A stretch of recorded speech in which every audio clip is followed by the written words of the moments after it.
हाय ट्वेल्थीज, welcome again बच्चे। Last lecture हमारा retirement of partner से जुड़ा हुआ था, जिसमें हमने देखा कि किस तरह से revaluation of assets and liabilities के डिफरेंट केसेस आपके सामने हो सकते हैं।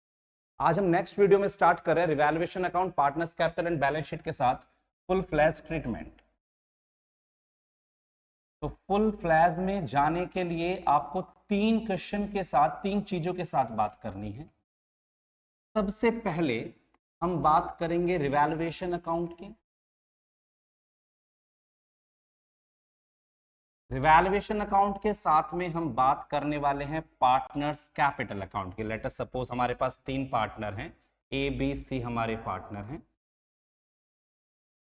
तो हम ए का पार्टनर कैपिटल, बी का और सी का, तीनों का कैपिटल अकाउंट बना रहे हैं। ये पार्टनर्स कैपिटल अकाउंट का फॉर्मेट है। और एक हमारे पास बनती है बैलेंस शीट।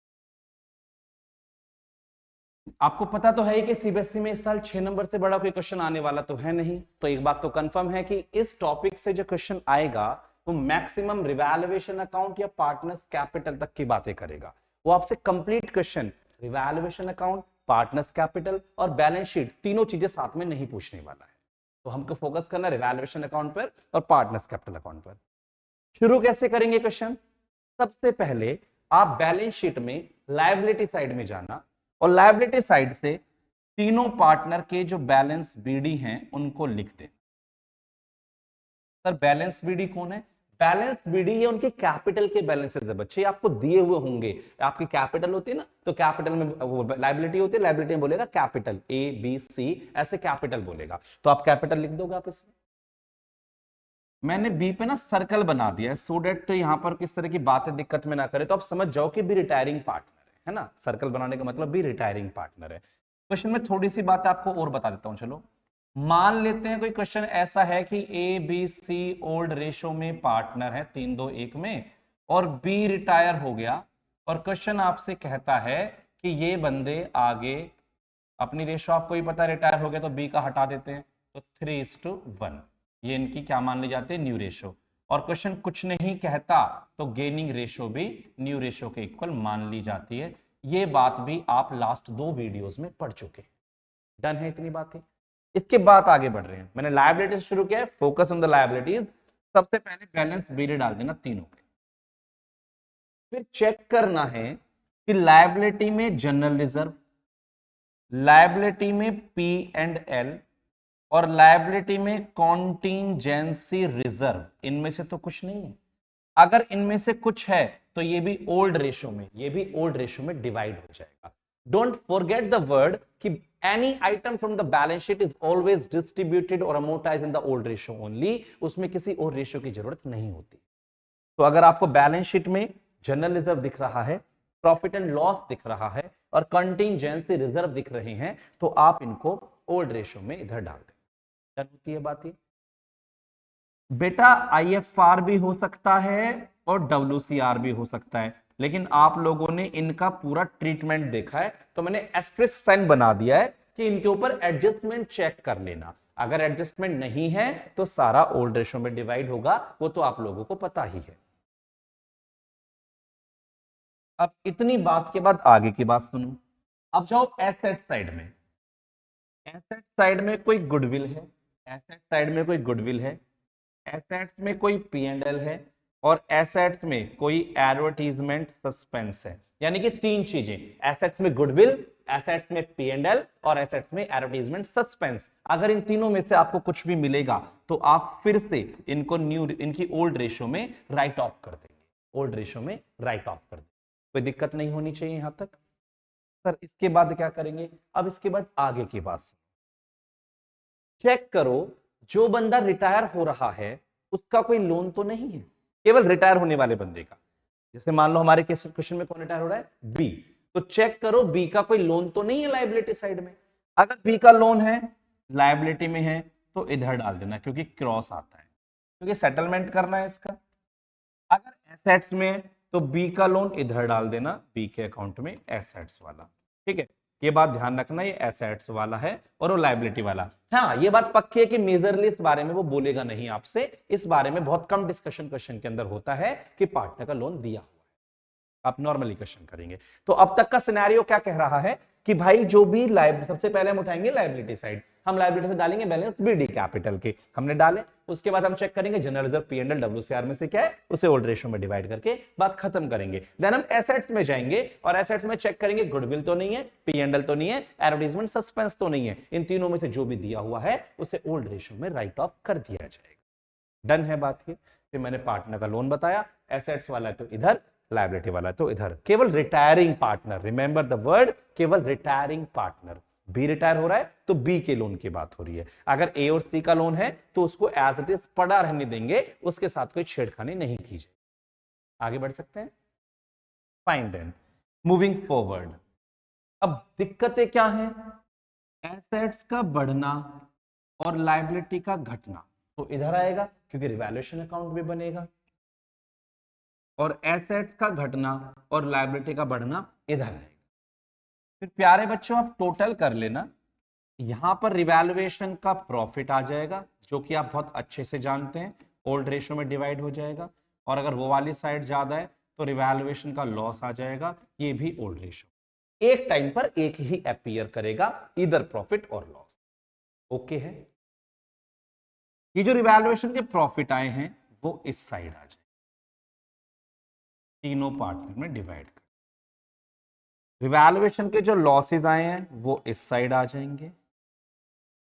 कोई समस्या यहां पर नहीं होनी चाहिए आपको।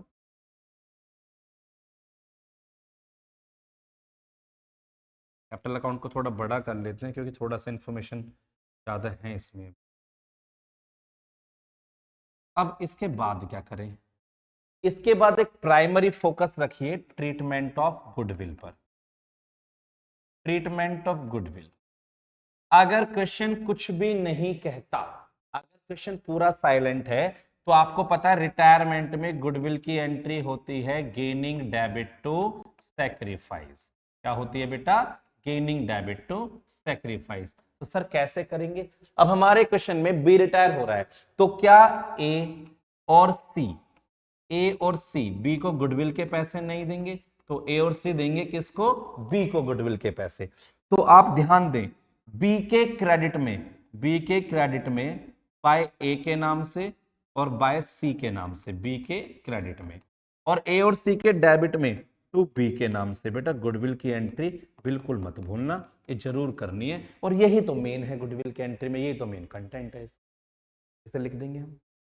अब क्या बचा सर, अब क्या बचा, अब तो टोटल करना है, तो बेटा अब हम टोटल करेंगे। अब हमने यहां पर टोटल कर, और ए और सी का तो आप बैलेंस सीडी निकाल लेंगे, किस किस का, ए का और सी का, क्योंकि ए और सी तो जी हमारे कॉन्टिन्यूइंग पार्टनर है, तो आगे बिजनेस को कंटिन्यू कर रहे हैं, लेकिन बी छोड़कर जा रहा है। अब यहां पर क्वेश्चन में ध्यान देना है कि जो ये बी बंदा छोड़ के जा रहा है, इससे कोई पेमेंट करी है नहीं करी है। अगर क्वेश्चन कुछ नहीं कहता तो यहां से टोटल उठा के और बी के लोन में डालना है सीधा, कहां पर, बी के लोन में। लेकिन अगर वो कहता है बी को थोड़ा बहुत दिया है, तो सर आप टू बैंक पहले लिख देना और उसके बाद बी को पेमेंट। तो आपको कैपिटल अकाउंट की सारी बातें समझ में आ गई होंगी कि मुझे कैसे बनाना है, और मेजरली मैं आपसे बता रहा हूं कि इतना ही कंटेंट आपसे क्वेश्चन पूछने वाला है, आप इस तरफ नहीं जाएंगे, किस तरफ, बैलेंस शीट जो इसके बाद बननी है, आपको बैलेंस शीट पर जाना नहीं पड़ेगा, क्योंकि 6 मार्क्स में वो आपसे इतनी सारी कहानियां नहीं पूछे। तो आई थिंक ये शुड क्लियर होगा आपको। Moving with the next step now, इसके बाद आपको क्या चीजों पर ध्यान देना है, so I'm just changing the screen.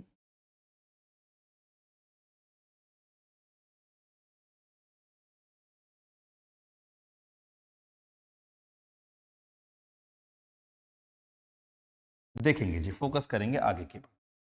तो ये फुल फ्लैश का ट्रीटमेंट आपके सामने हो गया पूरी तरह से। हम रिवैल्यूएशन अकाउंट बना सकते हैं, हम पार्टनर्स कैपिटल अकाउंट बना सकते हैं, और लास्ट क्लास में मैंने आप लोगों के सामने बहुत सारी बातें कर भी दी थी इस तरह की। एक छोटा सा क्वेश्चन मैं बना रहा हूं आपके सामने, और इस क्वेश्चन से हम रिटायरमेंट को समझने की कोशिश करेंगे। ये देखिए, आप साथ में एक छोटा सा क्वेश्चन ड्रॉ करते हैं। Example, X Y and Z are partner in 3:2:1. Their balance sheet as at 31 March 2022, 31 March 2022 को उनकी बैलेंस शीट आपको दी हुई है। ये लायबिलिटी साइड है और ये एसेट। यहां पर सबसे पहले कैपिटल लिखिए एक्स वाई जेड। इसकी 1 लाख है, इसकी 80,000 है, इस 60, 2,04,000। यहाँ क्रेडिटर्स दे रखे हैं आपको 60,000। यहाँ बिल्स पेबल दे रखे हैं आपको 40,000। यहाँ आपको साथ में जनरल रिजर्व 60,000। ठीक है जी। तो ये हमारा टोटल कितना हो गया? 6 6 12 4 16 4 20 4। एसेट्स में आपको कैश इन हैंड दे रखा था 50। Land and building 30,000। Free hold premises 1,00,000। Machinery 40,000। Stock 60,000। और डेटर्स कितना हो गया? 5 3 8 1 80,000। और गुडविल ले लेते हैं जिसमें हम 40,000। टोटल चेक कर ले। 8 4 12 6 18 4 22 4,00,000। लो जी, टोटल हमने कर लिया। Check.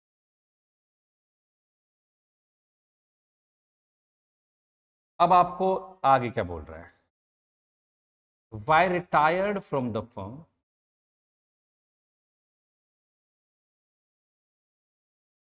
and following adjustment takes place.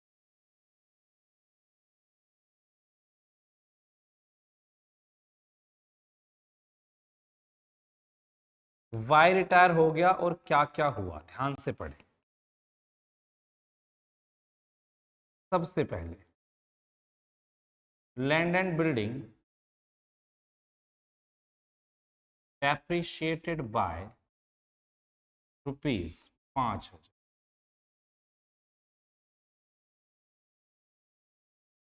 Make a provision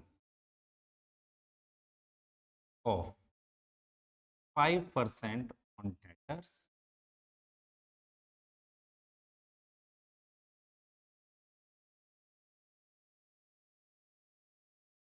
के बाद हम कर लेते हैं फ्री होल्ड प्रीमाइसेस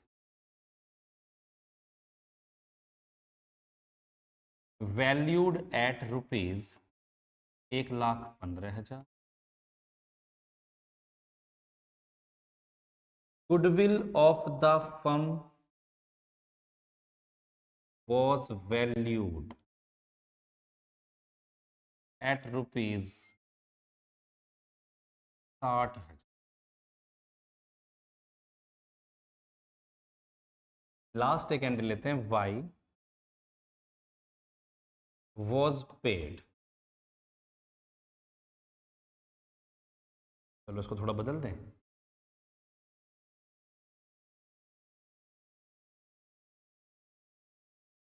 चलो Y was paid ₹15,000 immediately and balance is transferred to his loan account। और कह रहा है पूरा क्वेश्चन कर दो जी। Revaluation partners capital account focus है और बाकी पूरा क्वेश्चन हम कर सकते हैं। एक बहुत छोटा सा अच्छा सा क्वेश्चन मैंने आपके सामने बनाया, आपको पूरी क्वेश्चन की समरी समझ में आ रही होगी कि मैंने क्वेश्चन में क्या क्या दिया। अब मैंने क्वेश्चन में आपको कैसे बताया कि कैसे करेंगे। मैंने बोला सबसे पहले बेटा हम रिवैल्यूएशन अकाउंट बनाते हैं फॉर्मेट के according.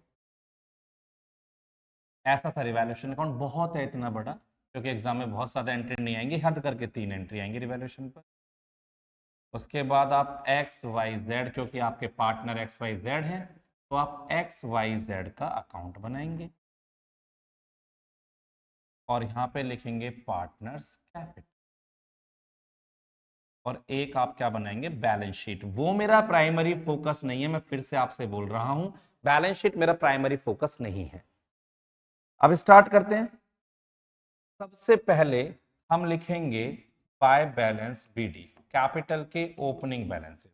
I think white visibility इतनी अच्छी नहीं होगी, तो सबसे पहले हम लिखेंगे बाय बैलेंस बीडी, कैपिटल के बैलेंस 1,80,000, 60,000। मैंने आपसे यही तो कहा था कि सबसे पहले आपको बैलेंस बीडी लिखने हैं, 1,80,60। लो जी, ये लिख दिए। अब चेक करो लायबिलिटी में जनरल रिजर्व, सर यही दिख रहा है, सबसे पहले दिख रहा है जनरल रिजर्व लायबिलिटी में, सबसे पहले लायबिलिटी में जनरल रिजर्व दिख रहा है, तो लायबिलिटी का जनरल रिजर्व 60,000, बांट दो इनके रेशियो में। General reserve P and L WCR तो 60,000 था, क्योंकि 3-2-1 की रेशियो है, तो 30, 20 और 10,000 का जनरल रिजर्व में डिवाइड हो जाए। इतनी बात ओके है। अब आ जाओ एसेट्स पे। कोई goodwill P and L plant, goodwill P and L और एडवर्टीजमेंट, सर गुडविल है 40,000 की। बेटा गुडविल 40,000 की है, थोड़ा सा अमाउंट चेंज कर दूं क्या मैं, क्योंकि यहाँ गुडविल 40,000 की होने से ना आपका रेशो पॉइंट में चला जाएगा और थोड़ी सी आपका दिक्कत आएगी, दिक्कतें आ जाएंगी जी आपको। मैं थोड़ा सा चेंज कर रहा हूँ इसमें क्वेश्चन में, या चलो चलने दो, पॉइंट में जाने दो। 40,000 की गुडविल है, 3-2-1 तो 20,000, 13,333, 6,660, कोई टेंशन नहीं। ठीक है जी, बांट दिया 3-2-1 में। अब आ जाओ adjustment. Land and building depreciate हो गई 5,000 से कम हो गई सर, एसेट्स का कम होना इधर आता है, लैंड एंड बिल्डिंग 5,000 से कम हो गई। अगर आप पूरा क्वेश्चन कर रहे होते तो लैंड एंड बिल्डिंग पहले थी 30,000 की, 5 से कम हो गई, तो अब लैंड एंड बिल्डिंग केवल 25,000 की। ओके बात है। Make a provision of 5% on debtors, debtor पे 5% का प्रोविजन लगाना है। डेटर कितने के थे, 80 के थे, 5% प्रोविजन मतलब डेटर की वैल्यू का कम हो जाना, तो सर ये भी इधर ही आएगा, प्रोविजन ऑन डेटर्स। तो 80,000 का 5% कितना होता है, 4,000। तो जो डेटर्स आपके 80,000 के थे उसमें से आप प्रोविजन 4,000 लेस कर लो, तो डेटर आपके कितने बचेंगे, 76,000। कोई दिक्कत नहीं है, नहीं है सर।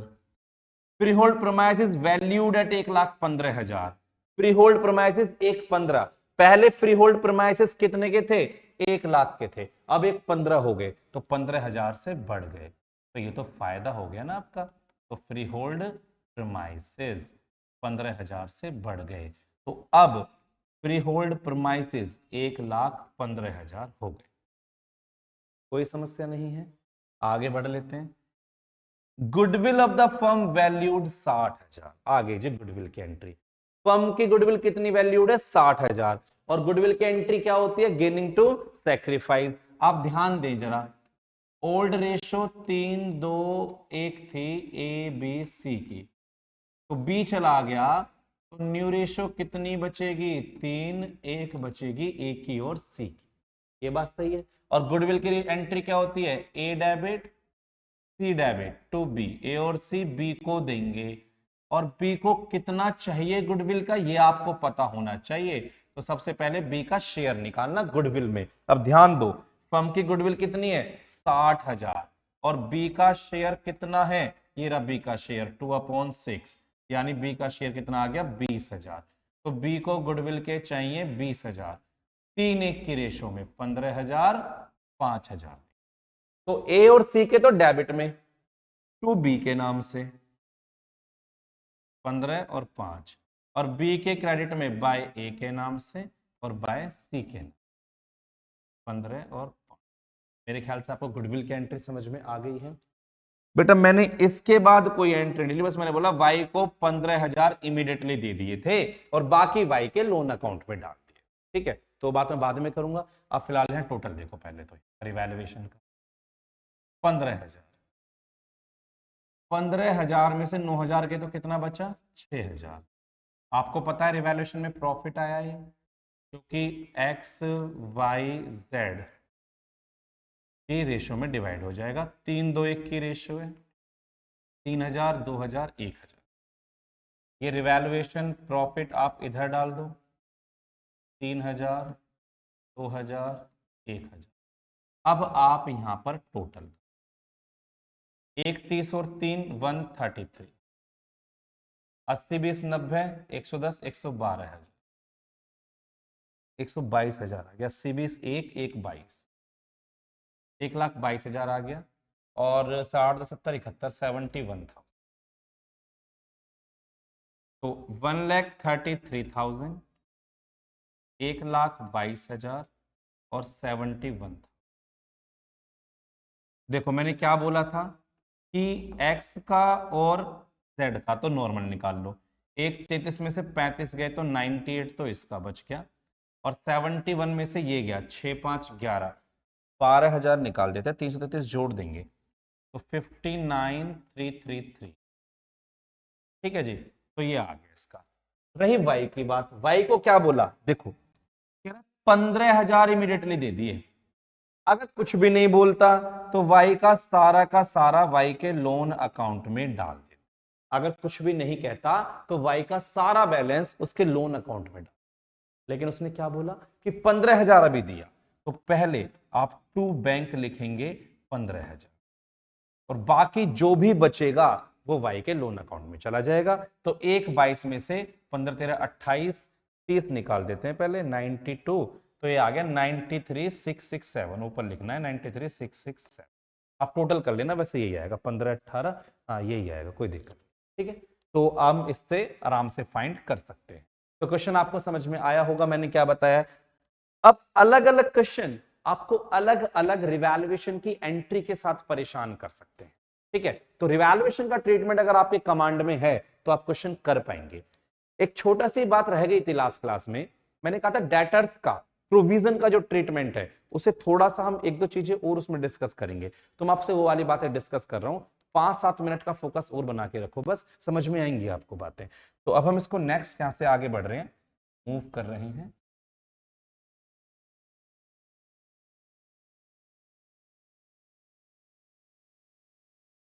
देखेंगे बेटा, मान लो बैलेंस शीट में आपको डेटर्स दिए हुए हैं 1,00,000, उसमें से पहले ही प्रोविजन माइनस है 6,000 और डेटर्स 94 दे रखे। आपसे क्वेश्चन कहता है राइट ऑफ बैड डेब्ट्स ₹5,000। ठीक है, बस पहला केस, बस कह रहा बेड डेट हो गए 5,000।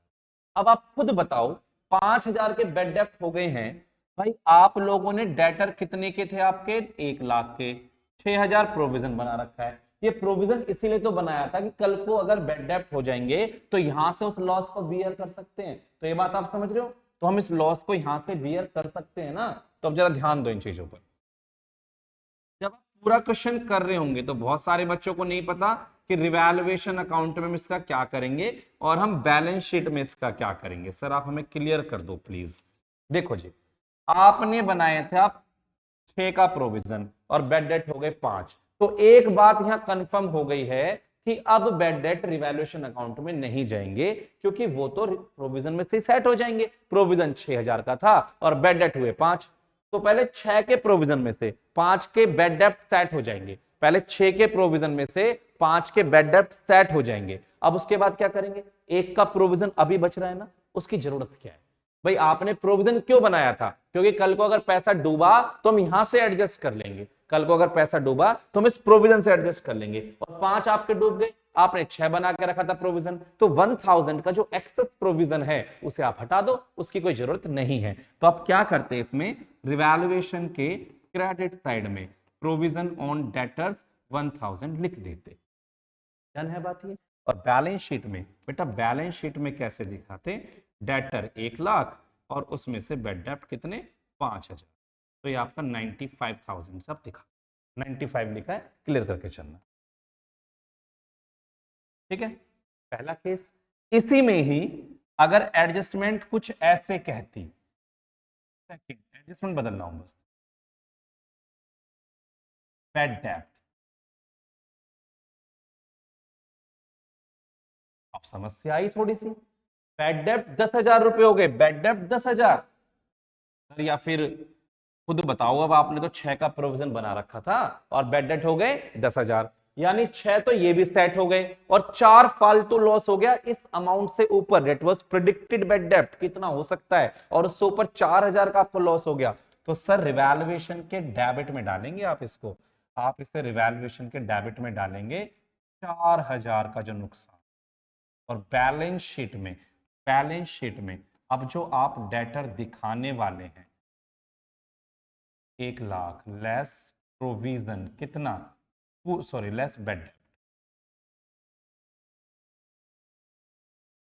लेस बैड डेट, कितने बैड डेट हुए 10,000, तो अब आप डेटर कितने के दिखाएंगे सर 90,000। ओके बात ये, अच्छा बना दो थोड़ा सा क्वेश्चन और।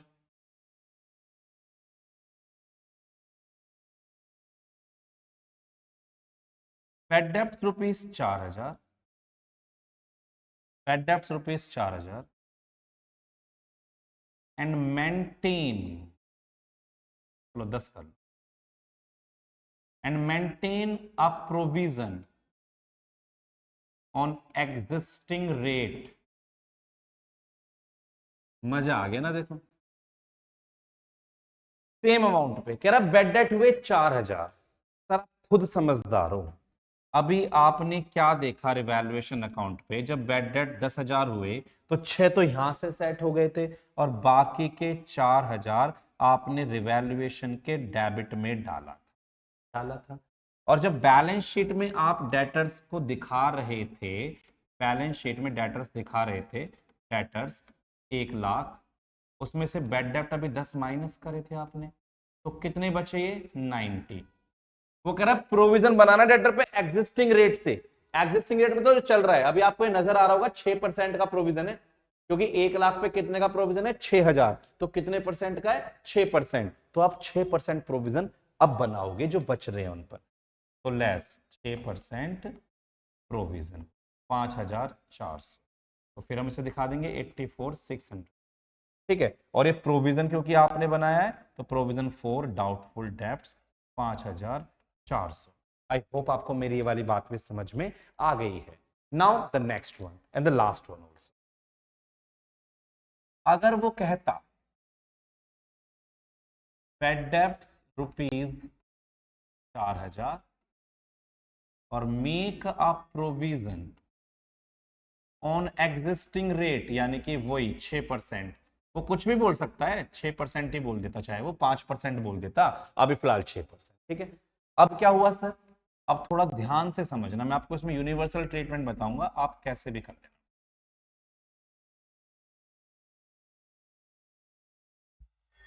4,000 बेड डेट हुए, आपने 6 का प्रोविजन बनाया था, 6 का प्रोविजन था, 4,000 बेड डेट हुए, तो 2,000 के प्रोविजन की अब नीड नहीं है, अब 2,000 के प्रोविजन की नीड नहीं है, तो पहला काम तो मैंने ये बोला था, वो 2,000 का प्रोविजन हटा दो, 2,000 का प्रोविजन हटा दो, सिंपल। और बैलेंस शीट में डेटर्स 1,00,000, उसमें से लेस कौन, प्रोविजन नहीं बैड डेट, लेस कौन बैड डेट, कितने हुए 4,000, अब डेटर कितने बचे 90, मेक का प्रोविजन 6% का प्रोविजन और लगा दो, तो 96 का 6% प्रोविजन लगाओ सर, तो 96,000 है, 6%, 9 6 54, 6 6 36, तो 5760 बैठेगा जी, 5760।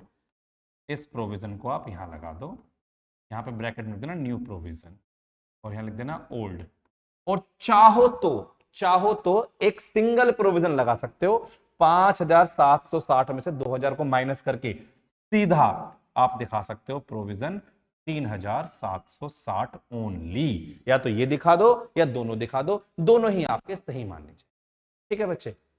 तो बेटा मैंने आपको revaluation, partner capital, balance sheet का बेसिक कॉन्सेप्ट पूरा बता दिया, रिवैल्यूएशन की सारी एंट्रीज मैंने वीडियोस में डिस्कस कर ली है, लास्ट वाली में और अब वाले में। अब बस इस चैप्टर से एक ही चीज बचती है, इसका नाम क्या है, एडजस्टमेंट ऑफ कैपिटल।